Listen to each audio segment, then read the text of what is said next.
Selam, thot hoxh, kur je me abdes, a ban me shku të kafshët, po mendoj të pulat, atë prishet abdesi. Aleikum selam, rahmetullah. Pulat nuk janë kafsh, janë shpez. Por gjithsesi, pse po e përmend që mos më thon shikuesit e kaloj hoxha dhe se mor vesh edhe kë. Pula nuk është kafsh, po është shpez. Merr një rregull. Shpezët dhe kafshët, të cilave ju hahet mishi, ndyrësira atyre, ose nevoja atyre e madhe dhe e vogël, nuk është e ndytë.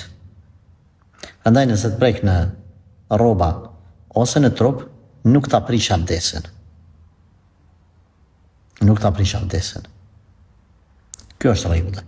Kafshat të cilat nuk ju hahet ushqimi, ato janë të ndyta.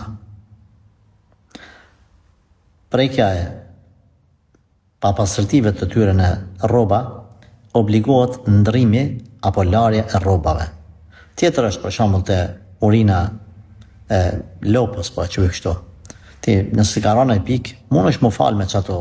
Tjetër është ti që s'mund me duru nga vetveti natyra jote. Na po flasim aspekti fetar, nëse ndodh, domethënë çani ose diçka nga papastërtia e tij me të prekë në trup, atëherë duhet me i ndru ato rroba.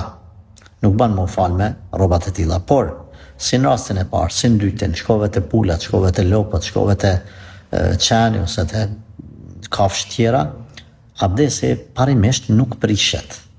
Abdesi nuk prishet. Kjo është.